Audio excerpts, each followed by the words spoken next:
Сәлем достар, сіздермен бірге оңай каналы. Бүгінгі тақырыбымыз 5 сағат ережесі.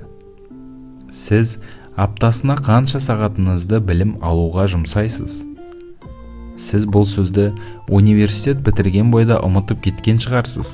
Ендеше еске түсіруге ешқашан кеш емес. Оның үстіне практика көрсетіп отырғандай, бұл үшін соншалықты көп нәрсенің қажеті жоқ.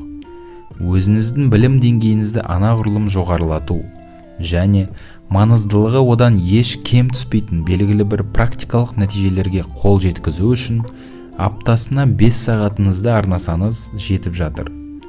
Бұл 5 сағатты қалайша барынша тиімді пайдалану жөнінде біздің видеомыздан тыңдай аласыздар. Ары қарай жалғастырмас бұрын каналға тіркеліп лайк басуды ұмытпаңыздар. Сонымен достар, 5 сағат ережесі не үшін қажет? Білім дегеніміз бұл 21 ғасырдың алтыны. Технологиялардың дамуы көне, дәстүрлі оқыту әдістерінен әлдеқайда озық келе жатыр. Бір қадам алда жүру қиындаған үстіне қиындап келе жатыр. Әсіресе әр минут үшін бәсекелестік өте жоғары болып жүрген қазіргі заман қарқын алып тұрған жағдайда. Бұдан шығар жол біреу, өздігінен білім алу. Сіз үнемі жаңа нәрсені біліп үйренуге тиіссіз. Өз біліктілігіңізді және де өзіңіздің мамандығыңыздың аясында ғана емес, одан тыс салаларда да арттырып отыруға тиіссіз. Пәнаралық интеграция бұл көп жағдайда айрықша нәтижелерге жеткізетін заманауи әлемнің тағы да бір тренді. Бұл болса, қазіргі дәуірдің талабы ғана емес, ұлы адамдардың барлығы өздігінен оқып білім алған. Сауалнамадан өткен 200 миллионердің 67%-ы теледидарды мүлде көрмейді. Олардың 86%-ы күн сайын кітап оқиды. Ал 63%-ы аудиокітаптарды тыңдайды. Билл Гейтс, Марк Цукерберг, Илон Маск, Уоррен Баффет осы кісілердің барлығы ірі компанияларды құру арқылы ғана даңқы әлемге жайылған жоқ. Сонымен қатар, олар өте көп уақытын өздігінен білім алуға арнайтындығымен де танылды. Әрине, білім алуға аптасына 5 сағатты арнау сіздің әйгілі бай бағландардың қатарына қосылатыныңызға кепіл бола алмайды.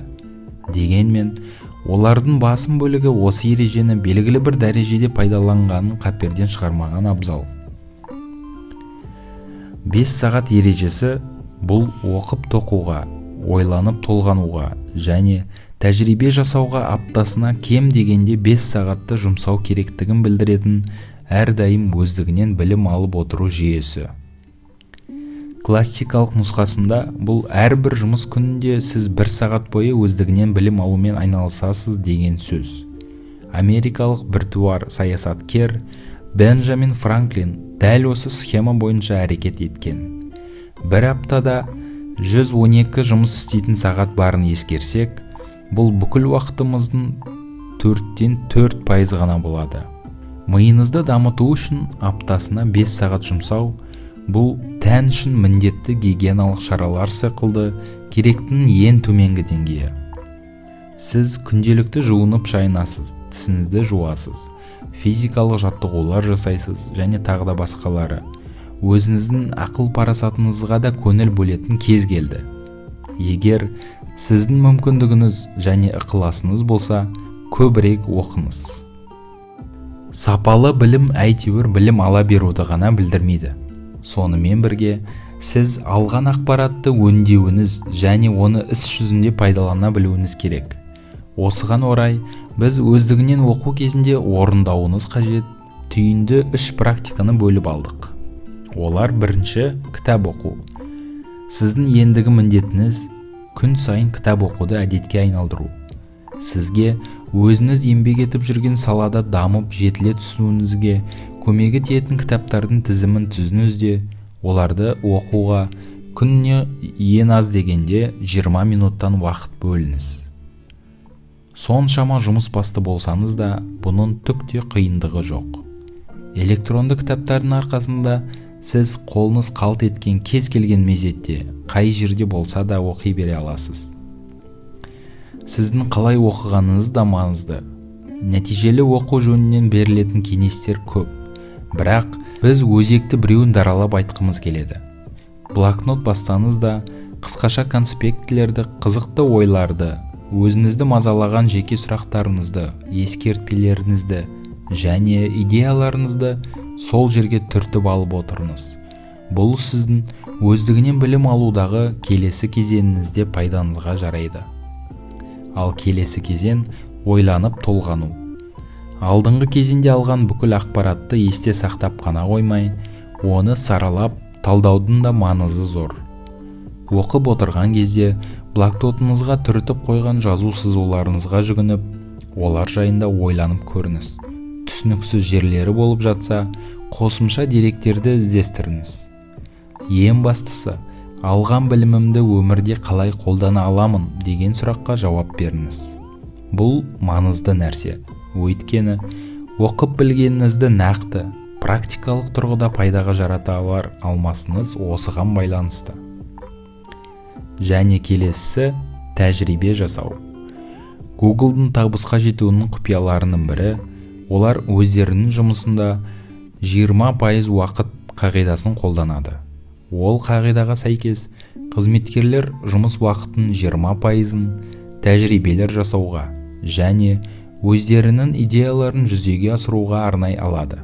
Мысалы, дәл осы арқылы дүние жүзіндегі ең ірі почталық сервис Gmail пайда болған еді. Оқу мен ойланып толғану, тәжірибелерді жасап көру сияқты амалдар бұл қоршаған ортаны танып білудің ең маңызды тәсілдерінің бірі. Жасалған тәжірибенің нәтижесінде сіз өзіңіздің теориялық біліміңізді практикада дәлелденген нақты нәрселермен толықтыра аласыз. Сонымен достар, бүгінгі тақырыбымызды қорытындылай келсек, 5 сағат ережесі бұл сіз өздігіңізден білім алу үшін белгілеп қоюыңыз керек ең төменгі меже. Бұл әрине, егер шынымен ақ нәтижеге қол жеткізгіңіз келсе. 3 практиканың арасында 5 сағатты қалай үлестіріп жұмсайтыныңыз, ол сіздің жеке басыңыздың нені қалайтыны мен мүмкіндіктеріңізге байланысты. Сонымен достар, бүгінгі тақырып сіздерге өз пайдасын тигізеді деген ойдамыз. Бүгін тыңдаған кеңестерді бірден орындауға кірісейік достар. Сіздермен болған Оңай каналы. Каналымызға тіркеліп, лайк басуды ұмытпаңыздар. Келесі кездескенше.